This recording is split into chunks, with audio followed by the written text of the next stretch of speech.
is a realist. Gone are the gas guzzlers. To save GM, he knows he has to come up with gas-efficient cars. But Detroit is broke, while in California, things are buzzing. The venture capitalists who funded the information superhighway are now pouring money into the actual highway, backing at least 30 small startup companies. Ray Lane is a senior partner at Kleiner Perkins, the venture capital firm that helped start Google and Amazon. Now he's investing in 3 electric car startups. When I first started talking about the possibility of investing in automobiles, my partners thought I was crazy. We're not out of the woods yet. I haven't proven I'm not crazy yet. And one of his startups is Fisker Motors that's making the Karma, a 4-door plug-in hybrid like the Volt, with some added gee-whiz features. This is a solar roof. A solar roof. So this will generate electricity. It will not generate enough to drive the battery, though, like the engine does. Yeah. It will drive enough electricity to maybe cool the car while it's in the parking lot. Some of the other startups in California are less conventional, like this all-electric. It's a bird, it's a plane, it's an Aptera due out this Christmas. But one issue with all these cars is that much of the electricity to power them would come from burning coal, which produces greenhouse gases. So they're not necessarily the perfect green solution. 4 years ago, we had the hydrogen car. 3 years ago, there was ethanol. Mm-hmm. And now it's the electric car. Right. In each case, there were such problems with them that everybody's focus moved on to the next thing. Isn't that going to happen again with these electric cars? It could. I mean, that is what Silicon Valley is all about. A good entrepreneur that fails, we will pick that person up, fund them again to do something new if it's a good idea.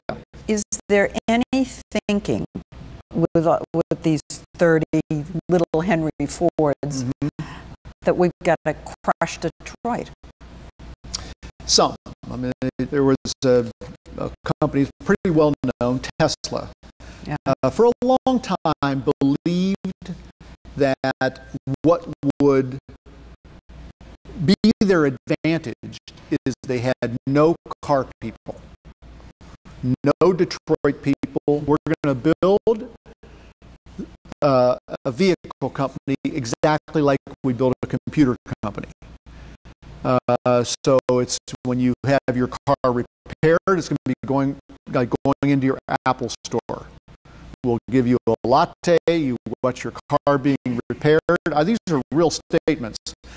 So they've certainly found out you cannot build a car company without car people. There's sort of this feeling of, especially in Silicon Valley, that people in the automobile business aren't very smart.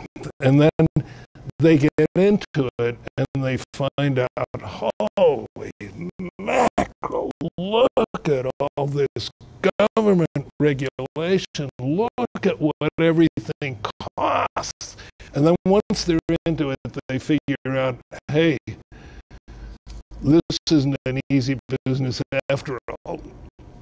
And I think that's about the point where Tesla is right now. But these startups out in California don't have the union problems, the health care costs, the labor issues. These startups don't have boardrooms. They don't have nervous shareholders. Yeah, but they have no experience in the car business. And you think that outweighs all of this? Absolutely, sure.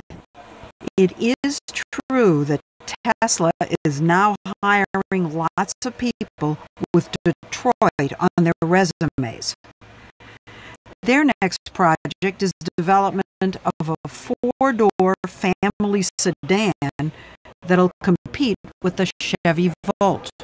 Did you used to think this was going to be easier than it was?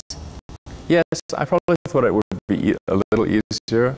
How much more has the project cost than you thought it was going to cost so far? Twice as much? Probably, 3 times as much? No, probably twice as much, I think, ish, thereabouts. How much did you put into this company? Oh man, about $55 million. $55 million of your own money. Yeah, it's a little more than I expected. No one's figured out how to make an electric car cheap. Tesla plans to sell its four-door sedan for $60,000. Let's say GM wants the Volt to be more of an everyman car. How much is it going to cost me, the consumer? I started out very optimistically and said, okay, well, I think we can sell this thing for $20,000, and that turned out to have been like one of those, I wish I hadn't said that. And then we started hoping for well below 30, and now we're trying to keep it south of 40. $40,000 is not an everyman car by any stretch. That's true. To get buyers, GM will have to sell the car at a loss. Bad news for a company already burning $1 billion in cash every month. I'll tell you what, we can afford a tiny little loss on a car, but we can't afford a $20,000 loss per car. That's just not on. That's because GM is in financial straits. Bob Lutz is trying not only to produce a moneymaker, but also prove with the Chevy Volt that his company and his town are still the address for innovative cars. So a lot about General Motors' reputation and image is riding on this. That is probably an understatement. And so basically, in your mind, it has to succeed. Of course it does. For what it's worth, I stake my reputation on it.